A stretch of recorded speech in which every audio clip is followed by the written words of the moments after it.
Embargo itu seperti satu geng di sekolah kompak memboikot Budi tidak diajak main, tidak dikasih contekan, Budi jadi terisolasi. Dalam skala negara, embargo adalah larangan resmi, biasanya soal perdagangan, untuk menekan negara target agar mengubah perilakunya. Iran jadi target utama karena program nuklirnya yang dicurigai Barat untuk senjata, bukan sekadar energi. Sejak Revolusi Islam 1979, hubungan Iran-Barat memang sudah panas, dan isu nuklir hanya puncak gunung es dari konflik panjang. Embargo jadi alat paksa agar Iran tunduk pada standar internasional. Tapi apakah efektif? Itu yang akan kita bahas.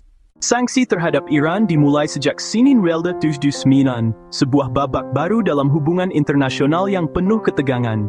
Ini bukan sekadar kebijakan ekonomi biasa, melainkan sebuah strategi yang telah berlangsung selama lebih dari 4 dekade. Semuanya bermula saat krisis Sandera di kedutaan AS di Teheran. Peristiwa ini menjadi titik balik yang memicu serangkaian tindakan balasan dari Amerika Serikat. Sebagai respons awal, AS membekukan aset Iran yang berada di wilayahnya, sebuah langkah drastis yang bertujuan untuk menekan pemerintah Iran.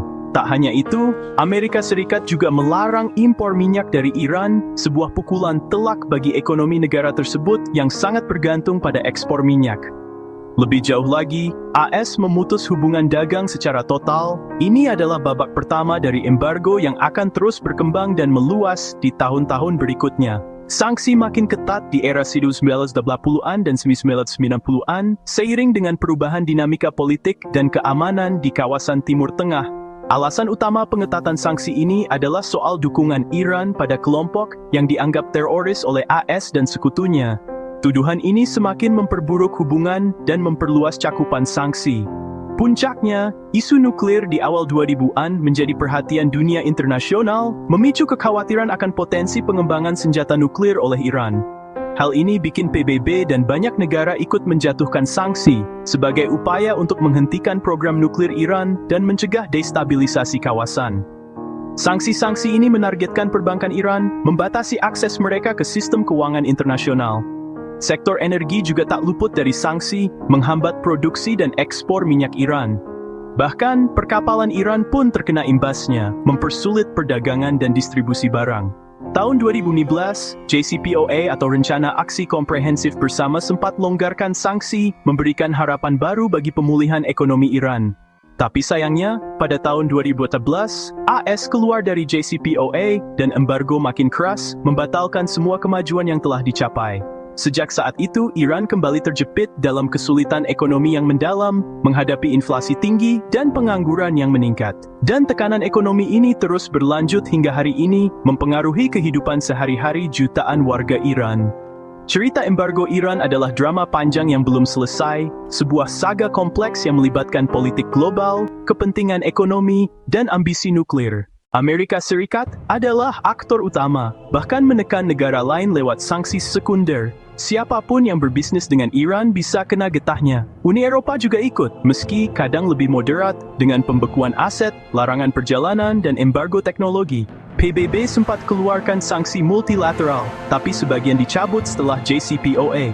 Negara lain seperti Kanada, Australia, dan Jepang ikut-ikutan, sementara Tiongkok dan Rusia sering tetap berdagang dengan Iran. Peta sanksi ini rumit, tapi intinya Iran dikepung dari segala arah. Sanksi global Iran makin terisolasi di panggung dunia. Alasan resmi, program nuklir Iran yang dikhawatirkan jadi senjata. Tapi di balik itu, ada kekhawatiran soal pengaruh Iran di Timur Tengah, dari Irak, Suriah, Lebanon, sampai Yaman. Embargo juga soal minyak menekan ekspor Iran, berarti mengatur harga dan pasokan energi dunia. Kontrol atas Selat Hormuz jadi kartu penting dalam geopolitik global. Ada juga motif ideologi sejak 1979, Iran jadi musuh Amerika dan embargo dipakai untuk melemahkan atau bahkan mengganti rezim. Jadi sanksi bukan cuma soal nuklir, tapi juga perebutan pengaruh dan kekuasaan. Sanksi ekonomi yang dijatuhkan pada Iran telah memberikan dampak yang sangat besar. Embargo yang diterapkan oleh berbagai negara membuat ekonomi Iran ambruk secara perlahan namun pasti. Salah satu pukulan terberat adalah anjloknya ekspor minyak. Sebagai negara yang sangat bergantung pada pendapatan minyak, penurunan ini sangat memukul fondasi ekonomi Iran. Akibatnya, pendapatan negara hilang drastis.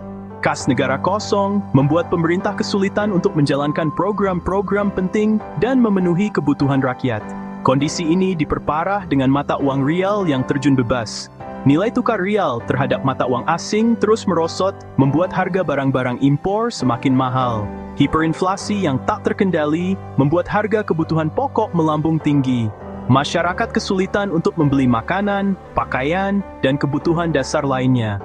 Akibatnya, banyak keluarga kelas menengah yang sebelumnya hidup berkecukupan, kini jatuh miskin dan harus berjuang keras untuk bertahan hidup.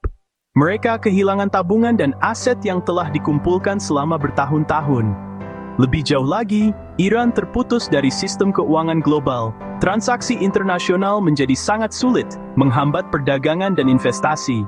Pemerintah dan pelaku bisnis susah impor barang penting, termasuk bahan baku untuk industri dan teknologi. Bahkan obat-obatan dan peralatan medis pun sulit didapatkan. Pasien penyakit kronis kesulitan mendapatkan perawatan yang memadai. Banyak rumah sakit kekurangan obat-obatan dan peralatan. Sementara kelangkaan barang menjadi masalah sehari-hari yang dihadapi masyarakat. Antrean panjang di toko-toko menjadi pemandangan umum. Akibatnya, industri Iran mandek dan banyak pabrik terpaksa tutup. Teknologi yang digunakan pun semakin ketinggalan zaman, menghambat daya saing. Sektor penerbangan terancam karena suku cadang langka dan pesawat-pesawat tua sulit dirawat. Embargo juga menghambat inovasi dan pendidikan, karena akses ke teknologi dan informasi terbatas. Iran seolah terisolasi dan memutus akses ke dunia luar, menghambat pertukaran ide dan pengetahuan. Dampaknya bukan cuma ekonomi semata, tapi juga kemanusiaan. Sanksi telah menyebabkan penderitaan yang mendalam bagi rakyat Iran. Pada akhirnya, rakyat Iran yang paling menderita akibat sanksi ini. Mereka berjuang keras untuk memenuhi kebutuhan hidup sehari-hari di tengah krisis ekonomi yang berkepanjangan. Iran jadi ahli mengakali sanksi, menjual minyak lewat kapal hantu, memalsukan dokumen, dan membangun pasar gelap raksasa. Barang mewah tetap masuk lewat penyelundupan, tapi rakyat biasa kesulitan dapat obat. Sanksi justru memperkaya elit dan memperkuat pasar gelap. Lingkungan juga jadi korban industri tua polutif, udara kotor, dan proyek konservasi terbengkalai. Ironisnya, embargo sering memperkuat kelompok garis keras di pemerintahan karena mereka bisa menyalahkan musuh luar untuk semua masalah. Moderat makin lemah, nasionalisme makin tinggi, sanksi yang niatnya menekan kadang malah bikin rezim makin kuat. Hidup di Iran di bawah embargo, sebuah realita yang telah berlangsung selama bertahun-tahun. Sanksi ekonomi telah menjadi bagian tak terpisahkan dari kehidupan sehari-hari. Itu penuh tantangan. Bukan hanya sekadar kesulitan ekonomi, tetapi juga tekanan psikologis yang mendalam. Kecemasan akan masa depan menjadi teman sehari-hari. Harga barang naik terus, melambung tinggi tanpa ampun. Inflasi merajalela, menggerogoti daya beli masyarakat. Barang impor langka, sulit ditemukan, bahkan bagi mereka yang mampu membayar. Pilihan semakin terbatas, kebutuhan dasar pun terancam, dan teknologi susah diakses. Akses ke informasi dan inovasi menjadi terbatas, menghambat kemajuan di berbagai bidang. Mahasiswa kesulitan beli laptop, yang merupakan alat penting untuk belajar dan berpartisipasi dalam dunia digital. Pendidikan pun ikut terpengaruh. Aplikasi diblokir, dan transaksi online hampir mustahil. Komunikasi dengan dunia luar terhambat, isolasi semakin terasa. Ibu rumah tangga harus pintar-pintar mengatur belanja, memutar otak untuk memenuhi kebutuhan keluarga dengan anggaran yang semakin terbatas. Setiap sen sangat berharga, sementara kualitas udara makin buruk. Masalah lingkungan semakin memperburuk kualitas hidup, kesehatan masyarakat terancam. Pengusaha kecil kesulitan impor suku cadang, menghambat produksi dan inovasi. Banyak bisnis yang terpaksa gulung tikar. Bisnis banyak yang tutup. Lapangan kerja menyusut, pengangguran meningkat. Dokter sering tak bisa dapatkan obat penting untuk pasien, nyawa menjadi taruhannya. Sistem kesehatan kewalahan menghadapi krisis. Karena masalah perbankan dan pengiriman, transaksi internasional terhambat, perdagangan lumpuh. Banyak yang harus cari barang di pasar gelap dengan harga selangit. Kesenjangan ekonomi semakin lebar, ketidakadilan merajalela. Setiap hari, rakyat Iran harus berjuang melawan dampak embargo yang tak kunjung usai. Ketahanan dan harapan mereka diuji setiap saat. Inilah realita hidup di bawah bayang-bayang sanksi internasional. Sebuah kisah tentang ketabahan, perjuangan, dan harapan di tengah kesulitan.